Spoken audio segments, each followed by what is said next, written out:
मैं वही तो कह रहा हूं कि बड़ी विडंबना है इस देश में कि जो लोग ये कहते हैं नुसरत जहां के मामले कि भाई मुसलमानों को सेकुलर होना चाहिए, सहिष्णु होना चाहिए, वो कर रही है तो बहुत अच्छा है, तो फिर जब पंडाल में जब यहाँ से अजान पढ़ रहा है तो उस वक्त असहिष्णु क्यों हो गए? उस वक्त ये क्यों कहने लगे कि सेकुलर जो नहीं, मेरा सवाल ये है कि दुर्गा पंडाल में अजान सही पढ़ी गई? बिल्कुल पढ़ी गई, सही पढ़ी गई, करना भी चाहिए, यही तो इस देश की खूबसूरती है, सेकुलरिज्म है और जरूरी भी है। लेकिन सवाल ये है कि भारतीय जनता पार्टी और उनके जुड़े हुए लोगों को दिक्कत क्या है? क्या इस देश में कट्टरता फैलनी चाहिए, नफरत फैलनी चाहिए, वोट बैंक की राजनीति के लिए हिंदू मुसलमानों को लड़ाना चाहिए? सेकुलरिज्म से आपको प्रॉब्लम है क्या? इस देश की खूबसूरती और सहिष्णुता से प्रॉब्लम है क्या? मुझे समझ नहीं आता कि भारतीय जनता पार्टी किस दिशा की लड़ाने की बात, किस दिशा की राजनीति कर रही है? अगर एक पंडाल में अजान और दुर्गा पूजा दोनों करने की कोशिश की जा रही है और एक संदेश देने की कोशिश जा रही है, एक सिंबॉलिक जेस्चर है, तो इससे बड़ी खूबसूरती की बात और क्या हो सकती है? भारतीय जनता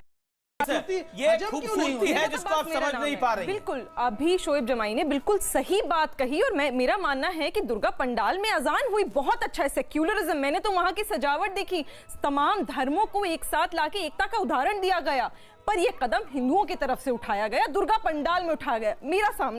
मैं सामने लेकर आई हूँ जानमाज, मैं ये बिछाती हूँ, आप देख लो, ये हाँ, ये जानमाज है, मैं ये बिछा रही हूँ, आप इस पर, और मेरे पास ये भी है, हनुमान चालीसा भी है, इस पर शोएब जमाई जी आप चूम कर एक बार जानमाज पर बैठकर सिर्फ एक दफा हनुमान चालीसा पढ़कर सुना दीजिए। मैं मान लूंगी कि आप भी पाखंडी नहीं सेक्युलर हैं, तो मानूंगी कि आप यहां बैठकर झूठ नहीं बोल रहे। और दुर्गा पंडाल में हनुमान चालीसा, आपने दुर्गा पंडाल में अजान बोली सेक्युलर, आप इसको माथे पर लगाइए, बाकायदा हनुमान जी की तस्वीर है। आज मौलाना साहब सेक्युलरिज्म का उदाहरण तय करेंगे और दिखाएंगे जनता को कि एक मुसलमान भी हनुमान जी की पूजा कर सकता रहेंगे या जवाब भी सुनेंगे? लगा सकते हैं और मौलाना निखत अब्बास बैठकर हिंदू धर्म को दे सकता है। मौलाना निखत अब्बास मौलवन होते हैं, मौलाना नहीं होता। पहले आपसे सवाल पूछेंगे, जवाब सुन लीजिए। चलिए जी। एकम ब्रह्मा द्वितीय नास्ति किंचित नास्ति नास्ति नतस प्रतिमा अस्ति। हनुमान चालीसा सुन लीजिए, श्लोक बता रहे हैं, नतस प्रतिमा अस्ति, ये संदेश देता। मैं तो वेद का श्लोक का नंबर 33 पैराग्राफ नंबर 301 तमाम चीजों के साथ तार्किक स्तर पर मैं बता रहा हूँ, ये धर्म सिखाता है। और जो मैं किताब लेकर के आया हूँ, सुन लीजिए, पाखंड तो भारतीय जनता पार्टी पाखंडी है। एक बार आप सर पे लगाकर लाइए, हनुमान चालीसा में पढ़ता हूँ। बाल समय रवीश नहीं, देखिए हनुमान चालीसा शुरू से पढ़ी जाती है, भयो अधिक क्या रो, आप शुरू से पढ़िएगा, सो त्रास भयो जग को या संकट काहू सो जात को तारो। पढ़ दिया। अब